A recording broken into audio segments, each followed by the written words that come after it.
What's up, guys? It's Coach Grant with First Down Training, and today we're going to be breaking down 3 things that all wide receivers want to avoid. So we're going to be talking about how you guys can stop beating the drum at the top of the break, how you guys can get more separation on double move routes, and then how you guys can stop chopping your strides leading into a break. So I hope this video helps you guys out. I hope it teaches you a few things about route running, how you guys can sell your routes better, and how you guys can be a better overall wide receiver. But also, fellas, if you're a wide receiver and you want to come get some work in with us this offseason, we are traveling out to 4 more states across the U.S. for 2-day-long QB and wide receiver training camps. So I'm sure you've heard about this, fellas, at least from me or from somebody else. But we're traveling out to Dallas, Texas this weekend. Then we're coming out to Nashville, Tennessee, Salt Lake City, Utah, and then Los Angeles, California. So if you guys want some more information on that, what we'll be covering at the camps, how many kids are going to attend, what the age groups are, check out that very first link in the description below. That's where you can find out all that information. We'd love to have some of our YouTube community at these camps, so we always appreciate it, fellas. Let's get started with this video. So now, first things first here, top of the break.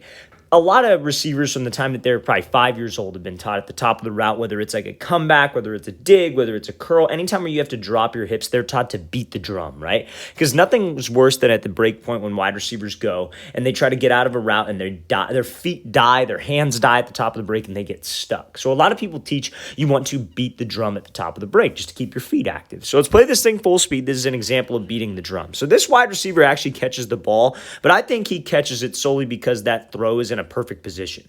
I don't think he's wide open. I think he maybe has this guy by about a step, but that is an absolutely perfectly placed ball. So when you guys are at the break point and you start to beat the drum like this, and you start to move your hands, you start to move your feet, and everything starts to chop, that is an indicator to this DB.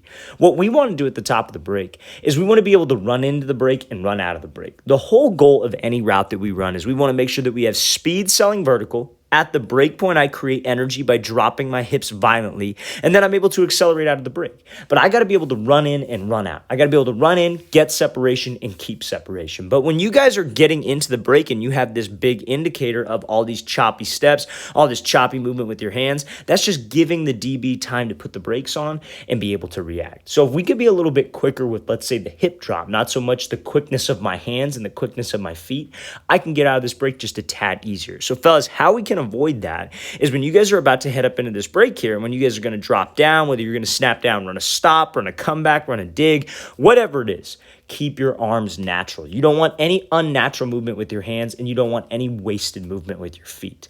Now, if you're familiar with this page, you're familiar with the way I coach things, that at the top of the route, I'm not a big steps guy. I'm not going to say, hey, you want to really focus on the amount of steps that you take, but we don't want to take unnecessary steps because that will create unnecessary time. And those unnecessary steps come from beating the drum with your hands. So we want to make sure that if I can sell vertical until the last possible second, let's say, for example, it's a comeback route and you're breaking at 15 and you're trying to come back to 12. You don't want to start the break at 12 yards. You don't want to start beating the drum at 12 so you could plant hard at 15 and then come back to the ball. You want to be able to stop right on a dime at 15, drop your hips down, and be able to get out of the break. I can't do that if I beat the drum. I will not be able to break in place if I just chatter my hands, chatter my feet.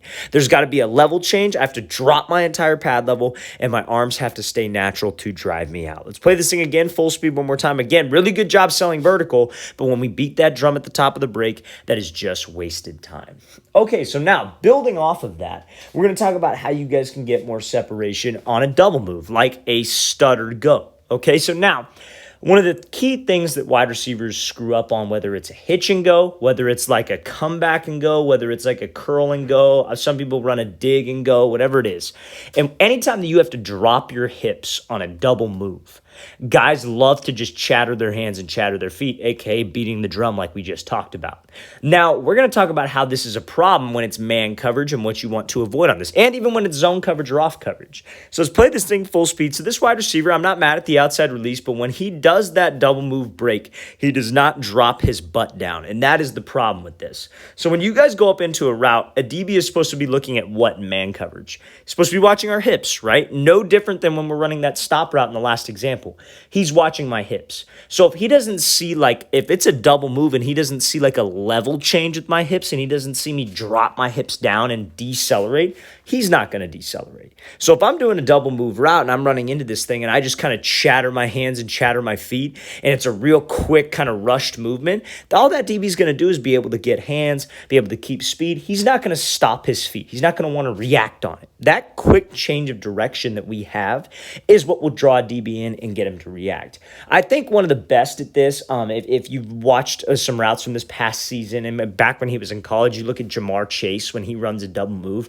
I would look that up. I would look it up on Twitter, YouTube, wherever you want to try to find it. But look up Jamar Chase route running and try to find him running a stop and go or a stutter go. He does a great job of sitting down into the break. We don't want to just move the hands and chop the feet. That's not a speed change. That's good. If you're trying to change levels or you were trying to get out of a break and you did that, just like what we talked about, you would have a drift on the route, you wouldn't be stopping on a dime, and that's not going to force that DB to stop on a dime. You want to drop that butt down, actually change levels. Think of it like there's a string attached to your chin and you are pulling that string to your knee. Okay, so the second thing you want to avoid, fellas, anytime you guys are working a double move route, you have to focus on changing levels to create space. Let's play this thing again, full speed one more time. Again, this wide receiver, not a terrible job of getting to the outside, not a terrible job of selling fade initially, but we have to take care of that DB by changing levels to get out of this break. Let's play it again, full speed one more time.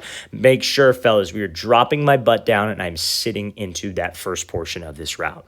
So now, last thing that wide receivers want to avoid is choppy steps leading into a route. So anytime that you get any route for that matter, you never want to chop your strides because that's one of the key things that a DB is going to look at. Because when you shorten up your strides, that is just a key indicator that you are making a break. So let's play this thing full speed. So this wide receiver is going to do like a dive release inside, get this DB to crash. He's going to take an outside release. DB is going to kind of speed turn back vertical, and he's going to be running on his inside hip.